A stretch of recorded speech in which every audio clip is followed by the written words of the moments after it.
What's up, guys? Today we're doing a highly requested video, and by highly requested, I think one or two people asked about it. But we're doing a tank tour, so I'm going to show you through all of the things that I have, all the animals that I have right now. Real quick, I will be getting a lot more this coming year, and continually adding to my collection and my breeding projects and stuff like that. These are things that I've been wanting to do for a very, very, very long time, but I've held off. I've been very responsible because I've been in apartments and stuff. Now I'm in a house, and I'm looking for a bigger house. So I'm obviously not buying alligators and stuff because I need to move at some point soon in the next year or so. But I am adding smaller animals and stuff. But today we're just going to show you, I wanted to make a video as like a placeholder. This is where it started because I will be adding a lot of animals in the future. All right, so first things first, this is Carl. Carl's my Ackie monitor. He's a red Ackie. He's been mad at me recently. I don't know what it is. He likes when the door opens. He's usually a really good boy, but he escaped a couple of times. So I had to find out where he was escaping from and reinforce those spots, and it hasn't happened since. But I think he's still mad at me from that stuff. My girlfriend says he's mad at me because I called him a bad lizard the other day in reference to his escapes. But he's been trying to bite me a lot. No bite today. But when he gets fired up, he'll come after my fingers. Like you can see, he kind of looked at him because they were moving funny. But yeah, just real quick, his enclosure is a custom melamine enclosure that I built. Where do you think you're going? Don't bite me. He's a really cool guy. I love monitors. This has really opened my eyes to how much I have been missing out on monitors. But this is a custom melamine enclosure I built. There's a video on it. I did like a video on the whole thing. He's got a 120-degree basking spot. He's got the ambient temperatures in here. He knocked over his thermometer, but it's around 86 on the ground, and then higher up in here. His hotspot, he keeps following my fingers. His hotspot's like 95, and then it gets down into the 70s. Like high 70s on the other side, and there's multi-layered like basking spots, so he has like a gradient where he can chill. He likes to take naps like right kind of where he is right now, in this area, like near the basking light but not under it. But yeah, he's got a cold hide, which is under this whole area, and there's an access rock that you can see. That kind of rock lifts up, so I can access that if I need to. Like if I think he's sick or something like that and he's been in there for a few days, I can check in there for him. But that is completely enclosed from the rest of the soil. There's an entrance right here for him, right there. You can barely see it, but that stays more humid and cooler than the rest of it because it's separated. He's got his little water bowl, full 3D background. A lot of this was like kind of experimental. I wanted to try different types of background, like carving. So I'm not a huge fan of this style, but I am a big fan of this style that I did, where the rocks are flat and you carve them like in. But yeah, this was the first like arid enclosure that I did, and I think it turned out pretty good. I'm gonna do a bigger one at some point whenever he outgrows this one. I have a feeling he's kind of outgrowing this one because he's just so confident in here, and I want to see him use more space. But anyway, I got some crickets just now, and so we're gonna dust some of these guys and feed Carl. All right, got the crickets situated in their spot with their food. So got some kale. I think there's an apple slice in there, squash, and dog food because it's just so high in protein. And Carl is a pretty serious carnivore, so got that. Got these guys dusted. And time to see Carl go to work. All right, he knows something's up. He doesn't like the camera, so we'll see what happens. Oh, he doesn't mind today. Trying to get him to feel a little bit more comfortable outside of his enclosure lately. Oh, maybe not. There we go. Look how pretty he is. He's such a beautiful monitor. Those spots are just nuts. Let's see. This is one of my favorite tricks, and I say trick because it's not actually a trick. Let's see if he'll do it. Oh, I got it out of frame. He can catch him like mid-air. Like if I toss him to him, he'll catch him. Let's try one more. You ready? You ready? You see that? Oh. Oh, we missed it. Oh, there he goes.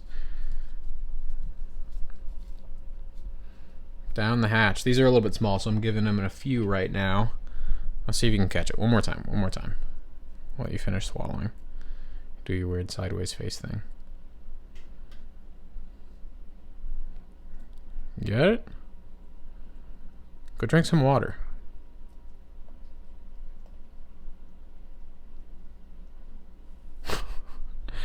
Let's see if we can get him to work a little bit for this one. Ooh, he just... Oh man, I always do it off camera, but he just like ripped that one in half. Here you go, buddy. Finish that. There you go. I'm a bad cameraman because I'm focused on him, but let's see if I can get him to climb up here. Come on. Come on, buddy. Oh, that was cool. Good job. And then we'll just let the rest of them go. See if you want to take them out of there for yourself. Sometimes he'll just go shopping. But we're gonna... Boom. I'm just gonna let these guys go do their thing so he can kind of hunt them at his own discretion. Yeah, there's crickets in here, bud. And they don't want to come out because they know you're out there. Oh, boom. And then I'll just toss this last one in. So there's 2 of them in here now for him to go hunt. Let's see. Oh, I dropped it. This is why I need a free-ranging tokay gecko. All right. Oh, I dropped it again? Jesus.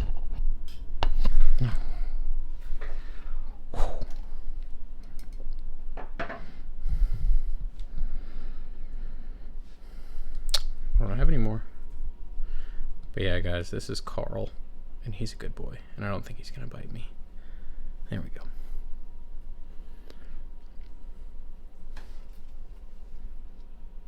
And he's still looking for food. I don't know if you guys know this about Ackie monitors, but they don't stop eating, ever. They're always hungry.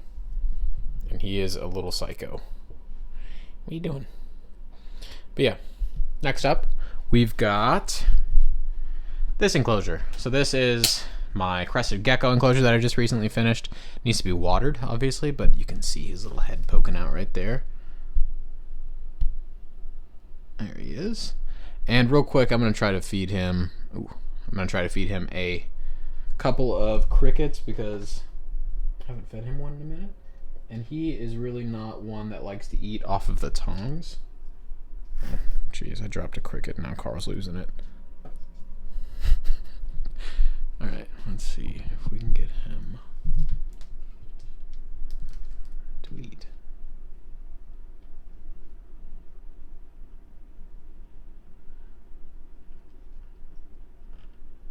Looks like he wants it. Just gonna set that there for him.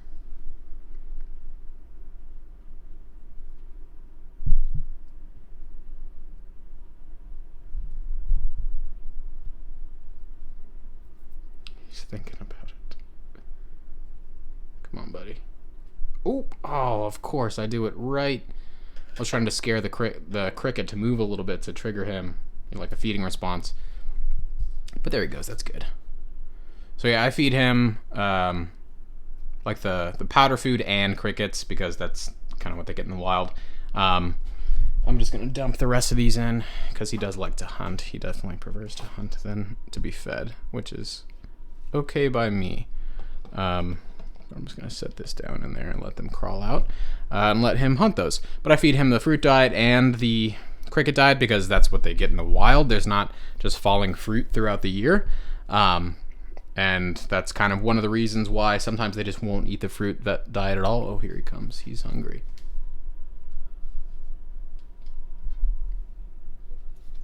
He is in kill mode right now. This is actually really funny. He's a little goofy dude. But yeah, here he is. I'm just going to take him out real quick and let him kind of hop back in. But he is a really, really, really good looking Cresty. I thought about breeding him, but I'm just not. There's no shortage of Cresties in the world right now. So I don't think it's super necessary. I want to be breeding animals that are a lot more uncommon, and we actually need captive bred in the hobby, like the Cruzio Hylocaspidopus, the Vietnamese mossy frogs, stuff like that. But yeah, he's just a good pet. They're just great pets, and I may breed them in the future, but I don't know.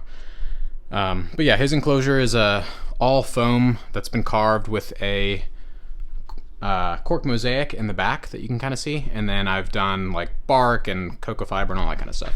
And then obviously you can see the rock. There's rock in the bottom, lots of ferns, because that's kind of what like dominates the landscape. There is these big gymnosperms on the island of pines, obviously pines, and then these tree ferns, and obviously I can't put tree ferns in here, so I did normal ferns this time. And I've got Blegnum, or a mini tree fern that I'm going to be trying to grow from spore that will eventually, hopefully, add in here. But yeah, he's absolutely loving this enclosure. It's growing in really, really well.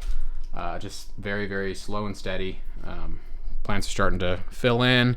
It's bioactive, and he's just doing really, really well in here. He's a good little guy. And then he loves sleeping on this Schefflera leaf. He sleeps on the back of it, so it looks like there's like a little egg or something like that sometimes. But yeah, that's my crested gecko. He doesn't really have a name yet, but he will one day. All right, and moving on to what's probably my favorite tank in the house. This is one of the paludariums I did. That's a Southeast Asian paludarium. It's got a little kind of river flow. And I mainly made this, well, I made it for two things. There's a species of thing that I'm planning on breeding, and it's specifically designed for them. But it's also to hold my Epiphyte collection. So it's like the two double thing. So I'm waiting for some things to grow in before I add them. I'm waiting for them to get back in stock, essentially. A friend of mine sells them, and he sells reptiles and breeds reptiles and stuff. But we've planned on doing a plant swap, so I'm giving him plants and I'm getting these creatures. But they just haven't had any stock. So it's grown in enough and it's situated to where I can add the animals, but they just don't have them. So it's kind of bumming me out, but it is what it is. But yeah, it's mainly, or not mainly, it is also holding my Epiphyte collection. So all of my semi-aquatic and fully aquatic, aeroids. So we've got like Homolominas in here. We've got Piptospathas in here. That's this beautiful plant down there. Piptospatha ridleyi. There's some Bucephalandra. There's some Eridarum. There's all kinds of stuff in here. And this is like a really good environment for growing those things. So that's why I wanted to do it. So it's a double tank. But there's a lot of really cool plants in here. Lots of moss, which is there for a reason. That should be a good hint as to what the animal that's going in here is.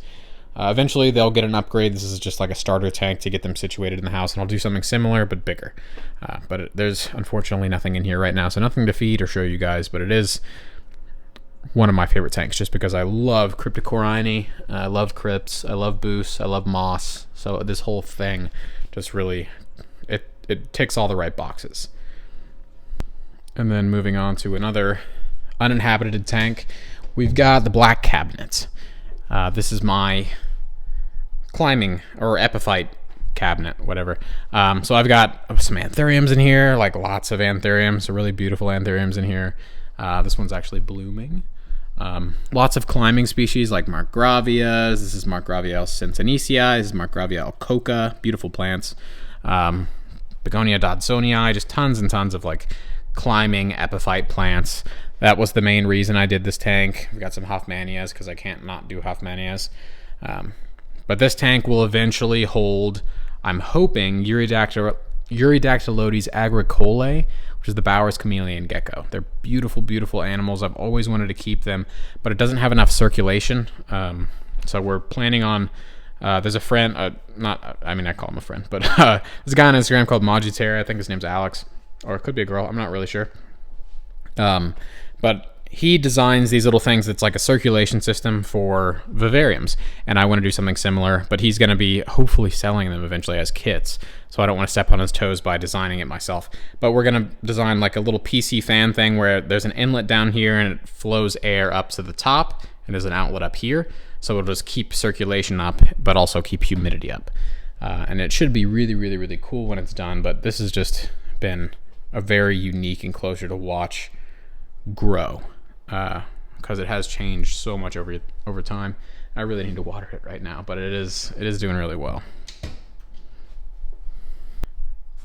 And then this tank, I'm not even going to show you this tank. I'm ashamed of this tank. This is coming down. I don't know why my flash is on. That's kind of weird, but whatever.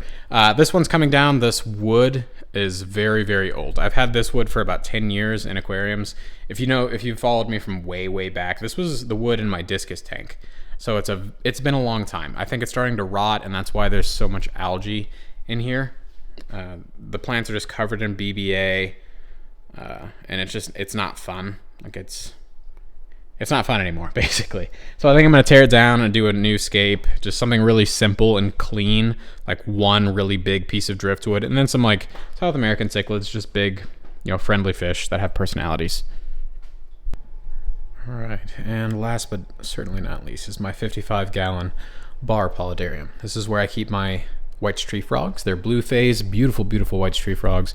This is another species that I would like to try to breed in the future just because they're amazing pets.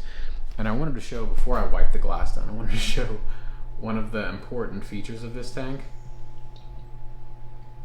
You hungry?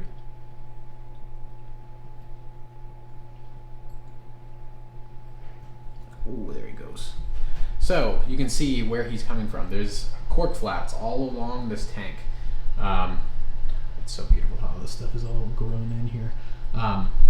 There's cork flats all along the back, and they've got these little caverns in them, and that's what these guys sleep in. They love, love, love that cover.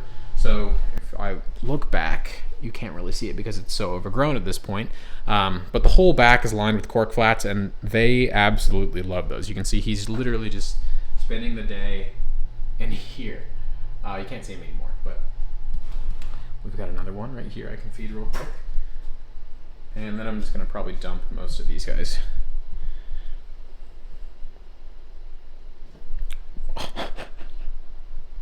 And that exactly is why I love these frogs so much. They're the derpiest, goofiest frogs in the world, probably, but they're just such good pets, and they're so easy to care for. You want another one? You want another cricket?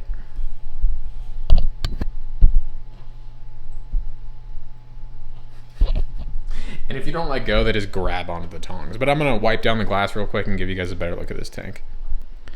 But yeah, this is the paludarium. I've got a full video on this one as well. It's got like a cork background, like cork paneling. It's like I bought a roll of thin cork, silicone that to the back, and then I did cork flats over that. And so everything has just grown in super well. Let me show you over here what I'm talking about.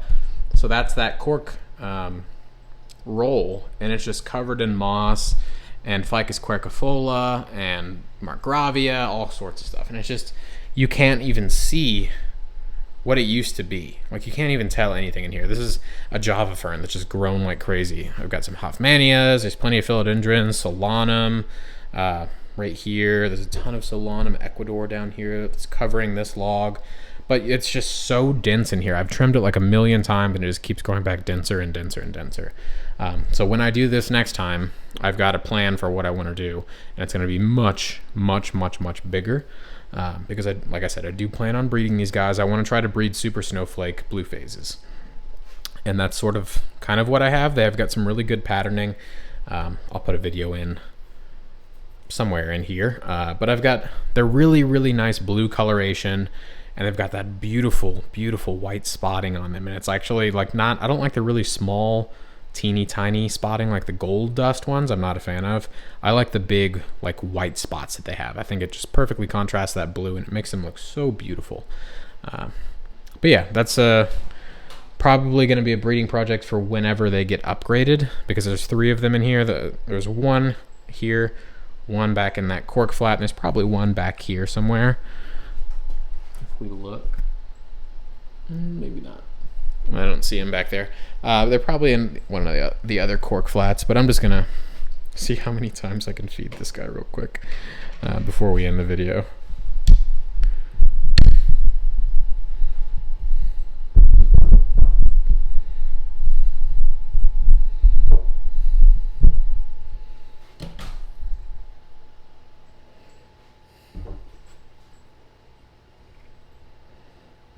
Let's see. You're still hungry? I know you're still hungry.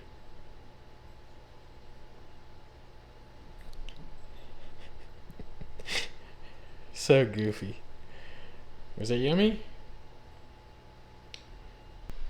But yeah, that's pretty much it for now. I don't really have that many animals.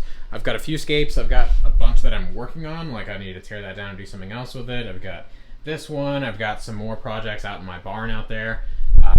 And I've got, of course, plenty of mini scapes. But somebody recommended I do a plant tour as well, like a tent tour. That's not going to work in the same video just because I have way too many plants. I've got tons of tubs. I've got 2 grow tents. I've got plants all over my house. So that'll be a separate video. But I will eventually do a video like that. But this one I just wanted to do for the animals. And that's pretty much it. Like I said, more to come. But that's all we've got right now. So thank you guys so much for watching. Don't forget to like and subscribe. And hopefully I'll see you guys next time.